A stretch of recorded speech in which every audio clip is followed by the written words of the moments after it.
chose me. That's because he knew you were stupid. So he made his move because he knew that you wouldn't do your own research. And he was right. And now you're wrecked.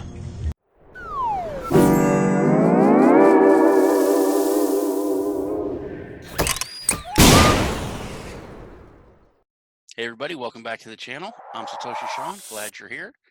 Today we have a big treat. We have Roger Ver, one of the first investors in cryptocurrency in general, kind of the old school gangster, if you will.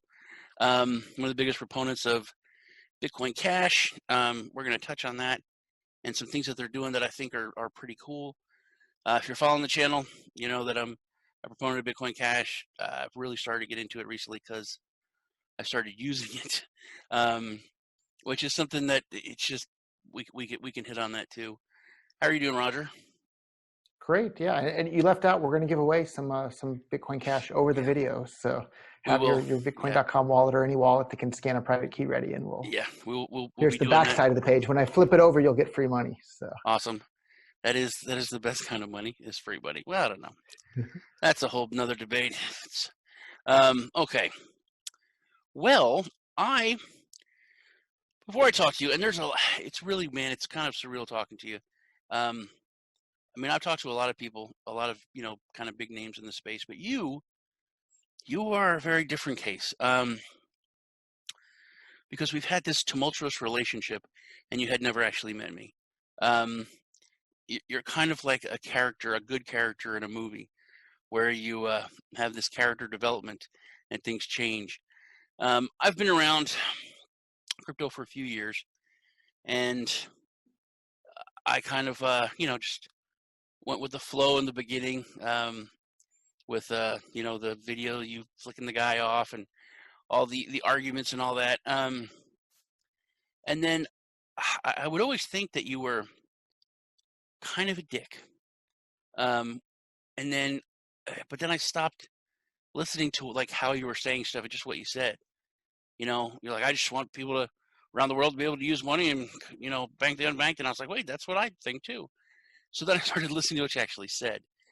And then it kind of made sense. And then I, started to research things and look into it.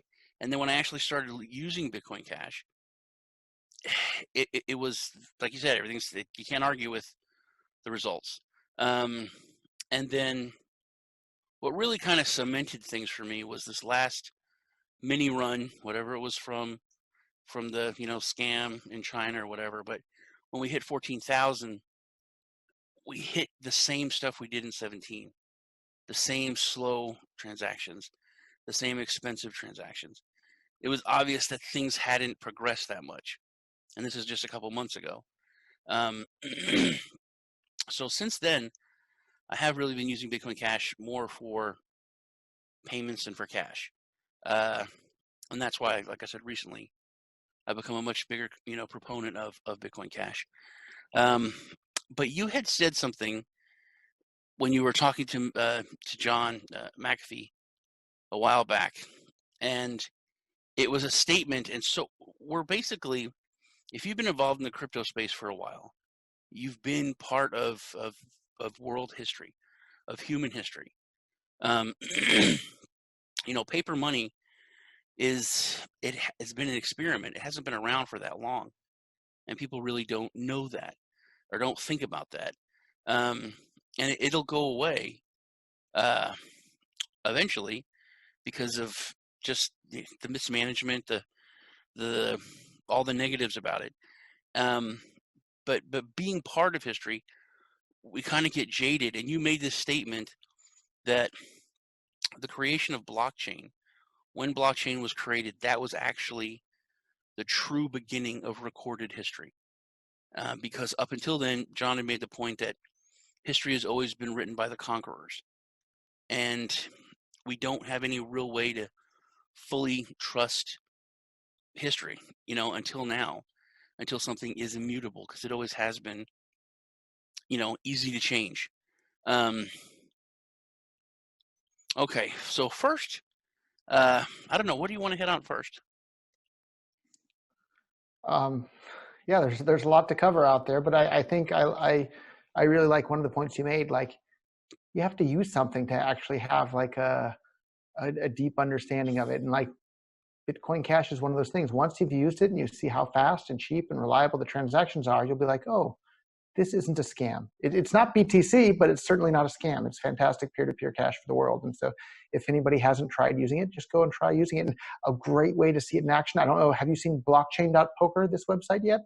It's a website you can play. You can play poker online, and they take all three flavors of Bitcoin, right? BTC, BCH, and BSV. You can deposit with Bitcoin Cash. You can deposit instantly. With BTC, you can't, because they can't credit you because of the replaced by fee and the easy double spending until your transactions included in a block. But Bitcoin Cash doesn't have that. So anyhow, you can deposit instantly, play your poker game with other real people anywhere in the world, and then withdraw your funds right away. But they have a faucet over there too, where they'll give you a tiny bit of Bitcoin Cash for free. Just to try out the site there. And I think that's a really great on-ramp for people, even if they've never used crypto ever before.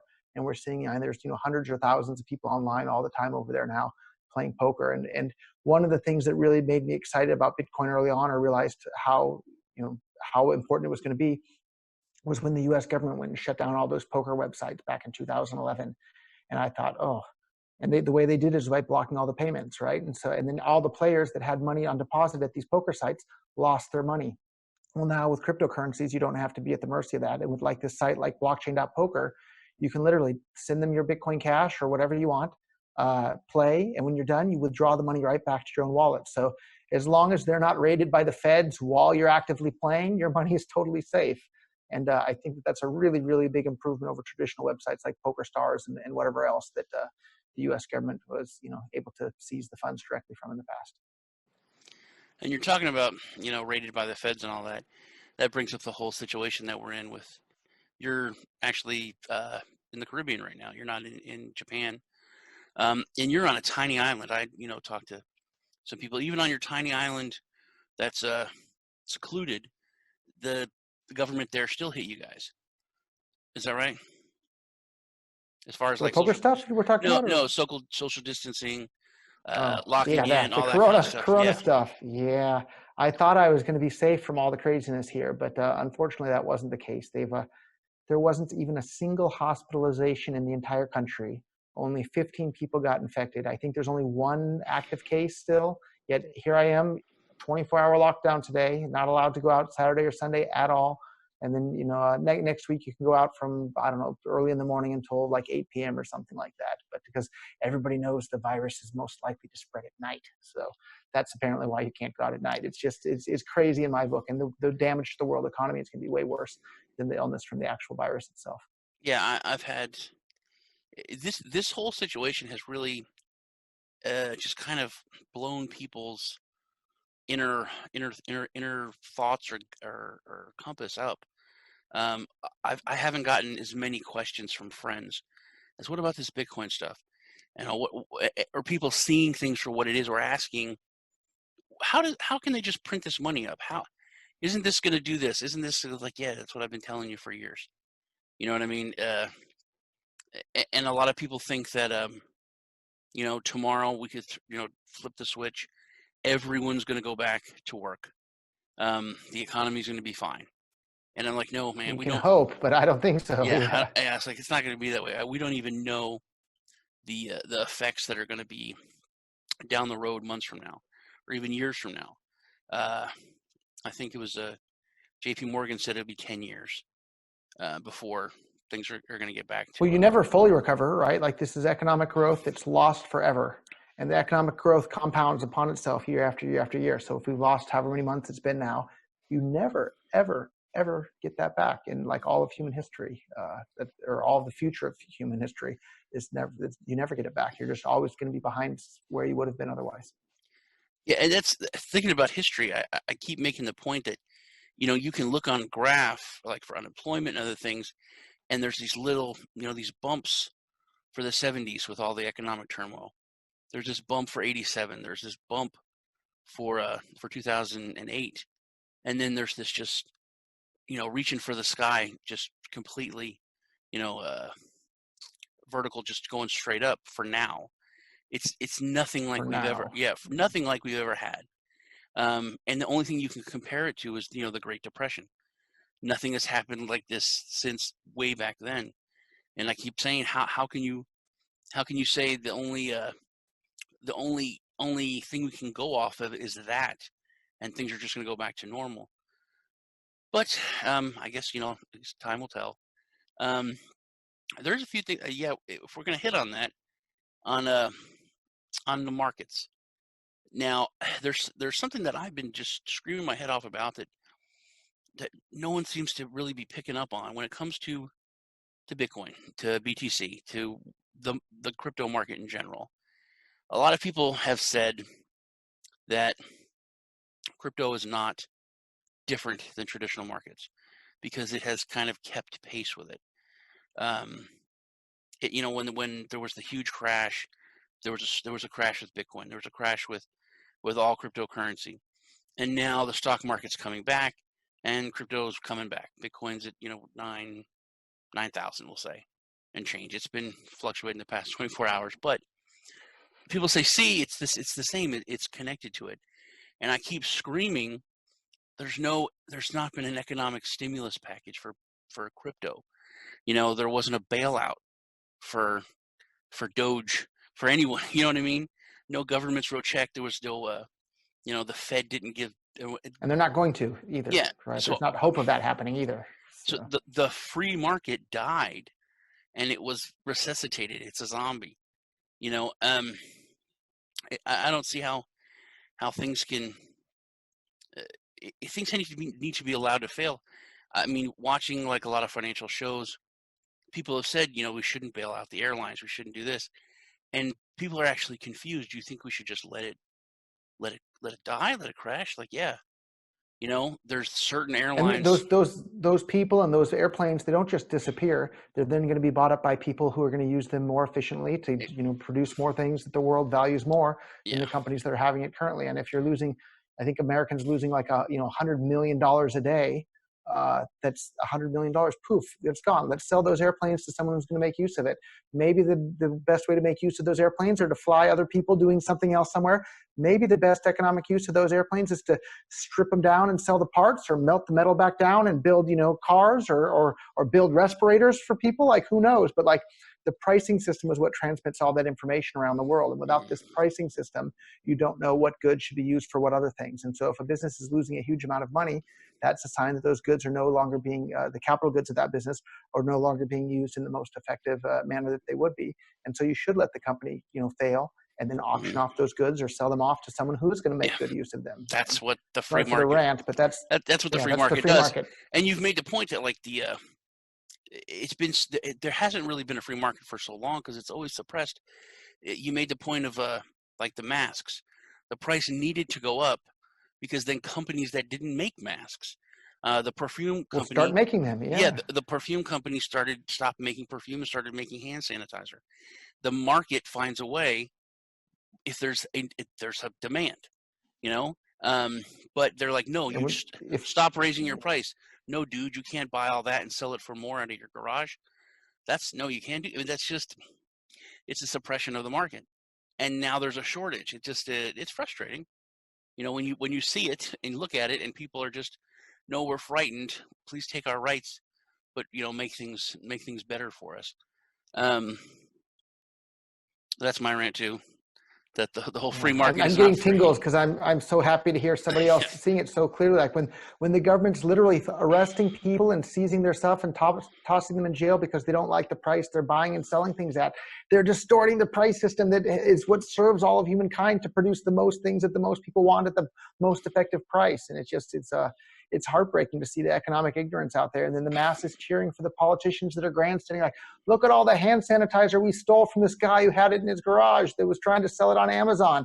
Great, now you can't buy hand sanitizer on Amazon at any price because they're sold out completely. Like, it doesn't matter, if the price used to be $5 and now you can only buy it at $20, that's better than not being able to buy it at $5 at all, right? Which is exactly what happened. And so that's the end of my rant. But I'm glad to see, some additional people realizing that the government interfering in the prices, and that's a guaranteed way to have shortages.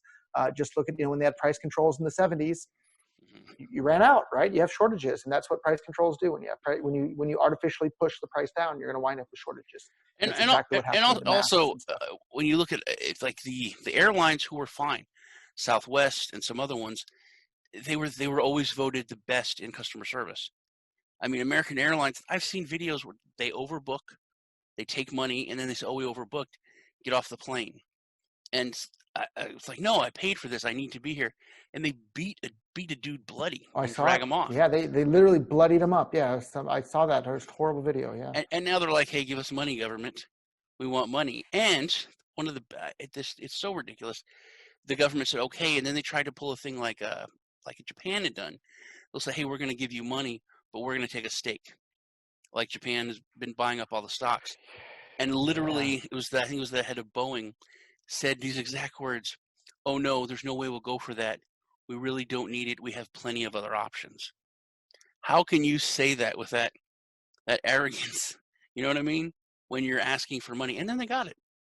They got it without any strings attached. Half of it they don't have to pay back. It's just free money. Okay, we got to get off that. Frustrating. We're both getting frustrating. Yeah. Okay. Speaking of markets, why don't you go over prediction markets and what your take is on those? Yeah, I think and that was one of the applications of cryptocurrencies that it still has me the most excited. Like, people don't realize what an amazing, amazing, amazing, powerful tool prediction markets are for all of humankind. So like, you can literally harness the wisdom of crowds. It becomes like a prediction market is like a window into the future, where if you think like your own brain is, I don't know how many, billion brain cells, and it has a certain amount of computational capacity, that's great, right? But now with a prediction market, you can harness not just my brain, but it's like connecting everybody's brain together, and you have this giant hive mind that you can then use to see what's going to happen in the future. And then you can figure out with this giant hive mind what steps we should take today to achieve whatever our goals are for tomorrow.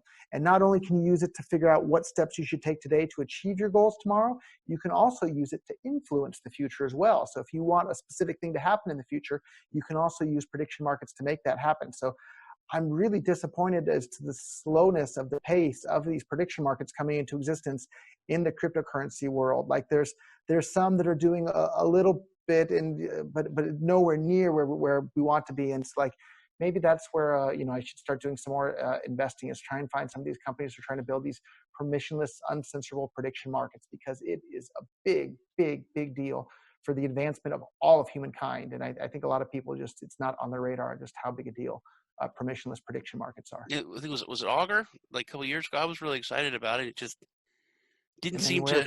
What do they have now? Yeah, so it just kind of fizzled.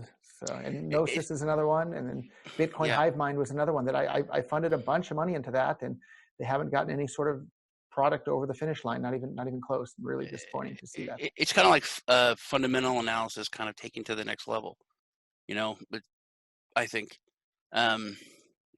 Yeah, definitely several levels above. Yeah. Yeah. Okay. Foundation for Economic Education. I liked what you had talked about with that. I thought that was an interesting thing.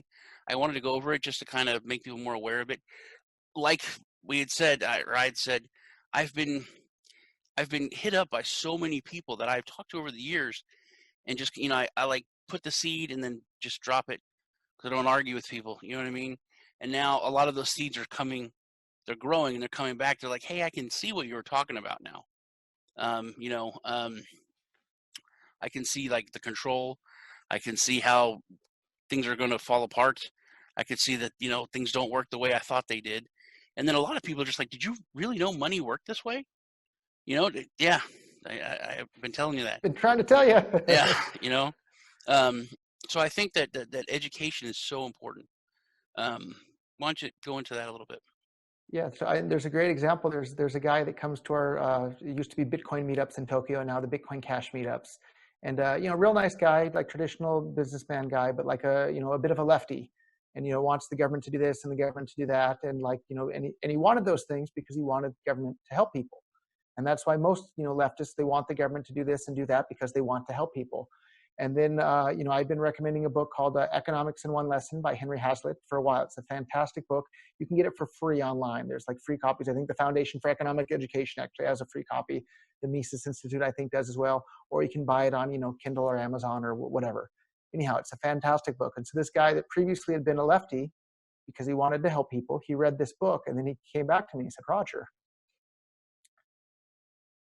I've had my eyes opened. Like all the policies that I was advocating as a leftist, because I wanted to help people, they were counterproductive. And now he's this free market advocate because he understands if you want to help the poor, if you want to help the needy, if you want to help everybody around the world have the highest standard of living possible, it's not through government programs, it's through the free market and free trade with people around the world. And that's the only thing that produces wealth. Government cannot produce any wealth of its own whatsoever. Only the free market produces the wealth, and then the government takes that and then allocates it in different ways that it wouldn't have been allocated otherwise, and makes the world a poorer place as a result. So it was really nice to see this guy basically have his eyes open to that you have to judge these government programs on their actual results, not their intentions. And there's far too many people in the world that judge government programs on their intentions and not the results. And that's exactly what's going on with these bailouts. People say, oh, it's good intentions. We'll save the airlines. We'll save all these people's jobs and like this and that. And like they have good intentions when they want to do the bailouts, but the results are horrible. The results are detrimental to all of humankind, like to the entire race of human beings on the planet. It's detrimental to. And like, don't just think it just hurts Americans or it just hurts the people at those companies. Like another example of this is the Great Firewall of China. That doesn't just hurt people in China. It hurts people all over the entire world because China is this giant economic powerhouse that's building all sorts of things in China. There's lots of factories, and people in the US or businesses in Europe, they want to deal with these people in China. But the Great Firewall makes it harder for them to do that. And in my own life, I can't count how many times, I had to deal with bypassing the Great Firewall of China, or the people in China I was trying to deal with were not able to access whatever it is that they needed access. So like it's literally retarding the entire world's rate of economic growth. And it's like an example of this, to just make it so easy to see.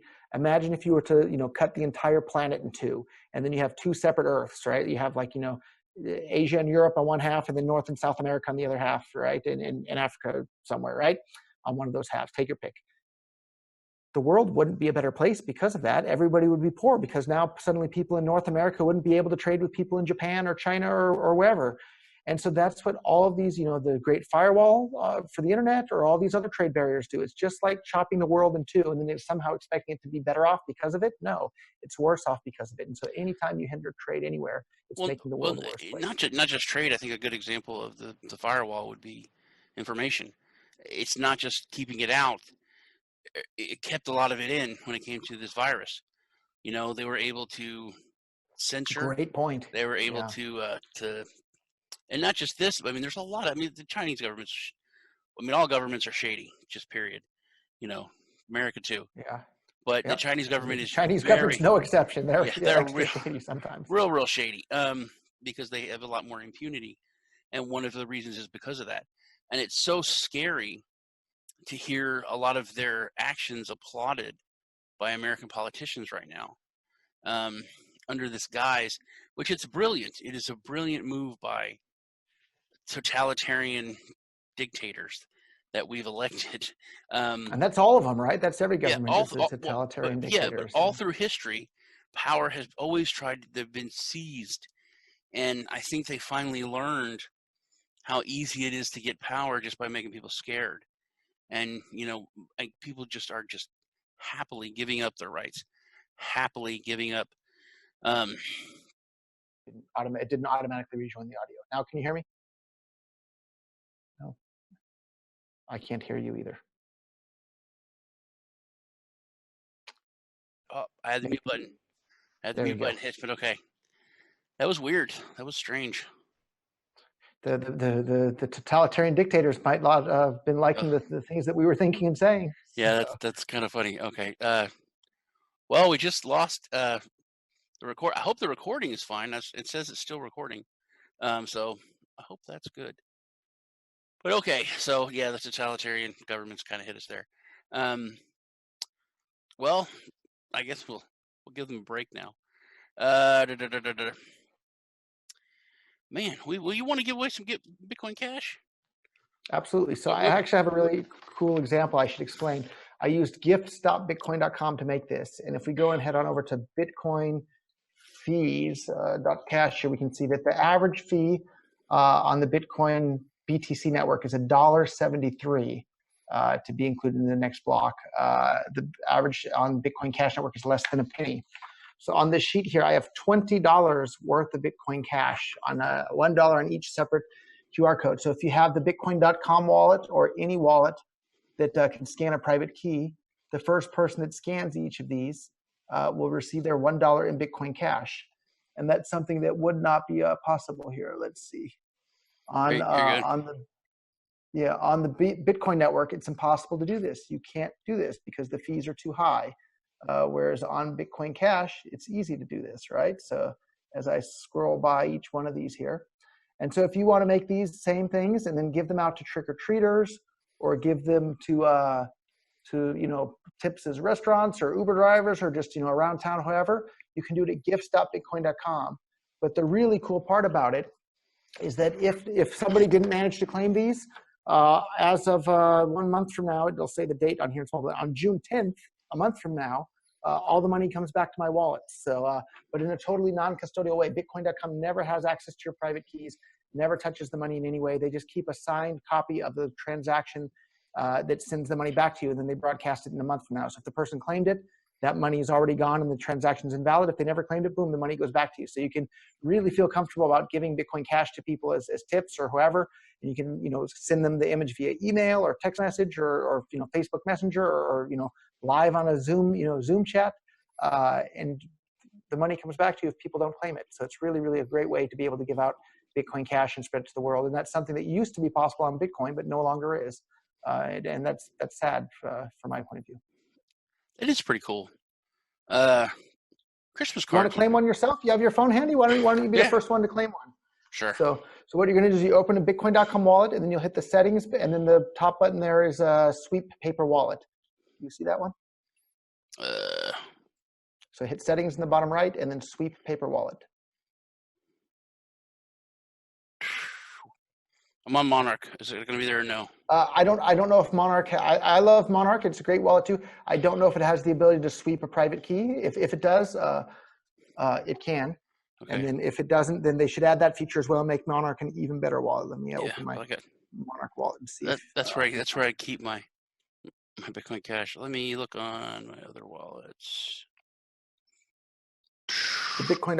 Well, here we go. View your private and public keys. Display your seed.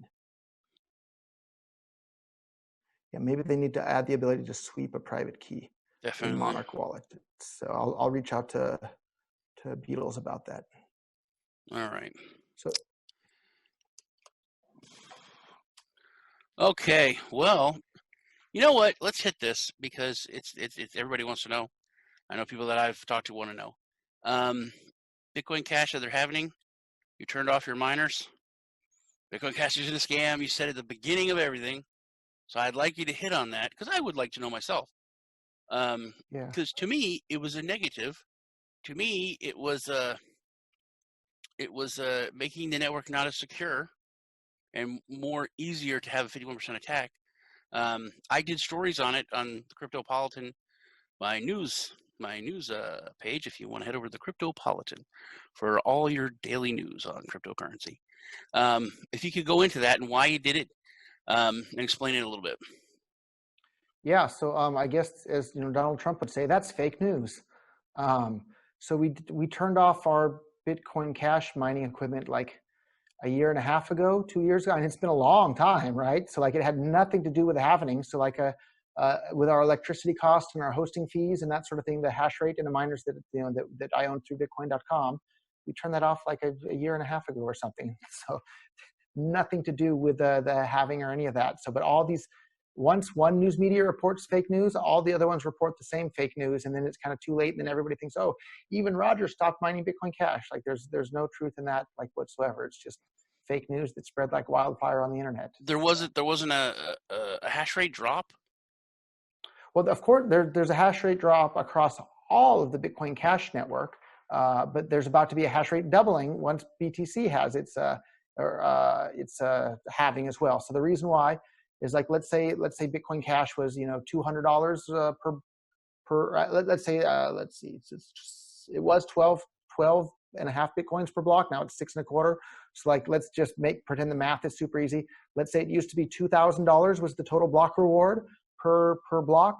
And then at the time of the halving, it became $1,000 per block. So that means that half the hash rate should move to the other chains because they only get half as much money from mining Bitcoin Cash. But then once the other blockchains that are on SHA-256 also drop and have their halving, then the hash rate will move back. And then the proportion of the hash rate on each chain will be the proportion of the price or the value of the block reward on each chain. So if the total value of a block on Bitcoin Cash is 5% of the total reward across BTC, BCH, and BSV, then it'll have 5% of the hash rate. If it's 10%, then it'll have 10% of the hash rate. And so the total value of the block reward, if it went from 5% to 2.5% because of the halving, then the hash rate will drop from 5% to 2.5%. And that's what we saw. But it wasn't my own hash rate, and I didn't move any of my own hash rate. So you're saying if it happened all on the same day, it would have been. If it happened, if all the versions of Bitcoin had the halving on the same exact day, there wouldn't have been any change in the hash rate distribution, assuming the price of all the Bitcoins had stayed the same. But what happened is the price stayed the same, but the number of Bitcoins per block got dropped in half. So that means the amount of dollars per block is only half of what it used to be. So half the hash rate moved away. Okay. All right. Well, this is pretty cool. I don't know if we'd have time to go into this, but I am a huge proponent of making things easy. I think that confusion and complexity just stop adoption. They thwart it in its tracks. And I think that that real use case and that's something that you have always talked about. Buying things on Amazon, getting a discount, using it for buying coffee, which everyone uses that for buying coffee. I don't know. And it always gets on my nerves that when taxi cab drivers are talking about it and shoe shine boys, then it's time to sell. I don't know where there's all these shoe shine boys. There's one person that shines shoes within like 100 miles of my house. And that's only at the Civic or at the Expo Center whenever there's some kind of like concert or something. So I don't know where all the shoe shine people are, but like during the bull run, it's like when your grandma and taxi drivers, shoe shine boys are talking about it. That's it. Time to sell. That's the top. But you have this a marketplace, like a Craigslist, like a eBay kind of thing that you guys have started on local.bitcoin.com. Yeah, local.bitcoin.com. Can you go into that a little bit? Yeah, so it's a really cool thing that's not possible on many other chains, but Bitcoin Cash, this is possible.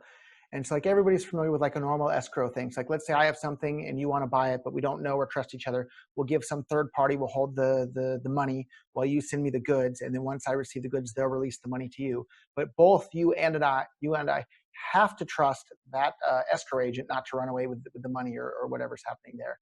And so like that's how things have worked. But we built this really cool thing that we're calling, for lack of a better word, and we need a better word. So if someone has a better idea what to call it, please post in the comments below on this video what we should call it. But for now, we're calling it a non-custodial escrow.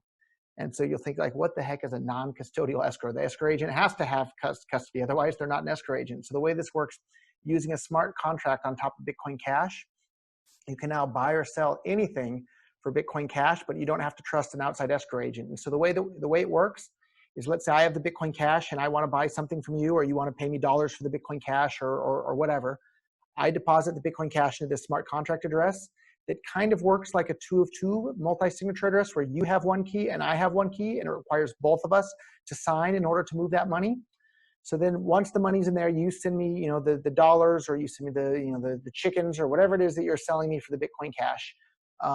And then once I receive that, if everything's fine, you and I both sign off on the transaction in the smart contract, and you receive the Bitcoin Cash. If you weren't able to ship me whatever it is that I'm buying, and we both agree, we can both sign off and release the Bitcoin Cash back to me. What happens if there's a problem though, right? You sent me, roosters and I wanted chickens, or whatever the problem is. Well, the quote unquote escrow agent is Bitcoin.com in this case, has the ability to magically change this 2 of 2 address into a 1 of 1 address in your favor, or a one-of-one address in my favor, where I can either take the Bitcoin Cash or you can take the Bitcoin Cash without the other person's permission. But Bitcoin.com never has the ability to take the Bitcoin Cash. They can never run away with it. They can never turn it over to law enforcement. They never touch the money in any way whatsoever. They just use a special opcode. So if I send the chickens, they get the chickens, and then they refuse to okay me getting the money, then I can send proof that I sent the chickens, and it can be sent to me. And then Bitcoin.com can give you the ability to take the money all by yourself without my permission as the other party to the trade. So it's a really, really cool system. And so we're seeing people start to sell all sorts of things all over the world. The main use case why we launched this is that people can buy and sell Bitcoin Cash for fiat currencies in any country for any payment method in any amount with no KYC. And you can do that right now today. The biggest market so far has been China, where lots of people are buying and selling it using WeChat and Alipay. Some people in the US are doing it. You can even get cash in the mail. People will mail you cash for your Bitcoin Cash, which I think is a fantastic way of cashing in or out of your Bitcoin Cash there. And you can do bank wires. You can do literally any payment method in any country. You can get Amazon gift cards. You can get other gift cards. There's all sorts of fantastic stuff happening there. So if you haven't checked out local.bitcoin.com, please check it out. It's a really, really cool use case of Bitcoin Cash and its smart contracting ability. And this is something that isn't possible on top of Bitcoin because it doesn't have the required opcode. That is cool. That's a very good, real use case. I've noticed there's a couple like communities that are doing that. They're just having like that marketplace. You know what I mean? Because it seems like a no-brainer. If you have a big community with tens of thousands of people, why not utilize that to further your community and further adoption? It just seems get them trading. Yeah. And if one of them takes off and that becomes the new eBay, then that's good for crypto. If it, like you said, I mean, if it works, that's it. That's the main thing. You know what I mean? That's the sign, right? If people find it useful, they're going to use it. So. And it's you need to be chain agnostic if you're really in this for change, for taking down the legacy systems, for giving sovereignty and power back to people, giving money back to the people. You can't be a maximalist in any way. You have to be a proponent for whatever works. For whatever works for human beings to take their sovereignty back, to take the power back. Well, that's all I got for you, man. Anything else you wanted to go over or talk about? Yeah, I think that was a great summary. With I assume that's the Alamo behind you in the picture there. So like, you have to support whatever works. Don't it's not the last stand, BTC or nothing, right? It's like you have to adapt to the world and use whatever works. And whether that's Bitcoin Cash or Ripple or Ethereum or Dash or Bitcoin, if they get the Lightning Network to where it's usable, great, fantastic. The whole world gets to benefit from that. But where it stands today, like it's an absolute impossibility for any sort of normal person to use that in a way in which like they have control of their own funds. And like if you're just using some custodial service, just use PayPal, right? PayPal is way easier than using any sort of custodial Lightning Network wallet or anything like that. So don't be a coin maximalist, be a competition maximalist or a utility maximalist.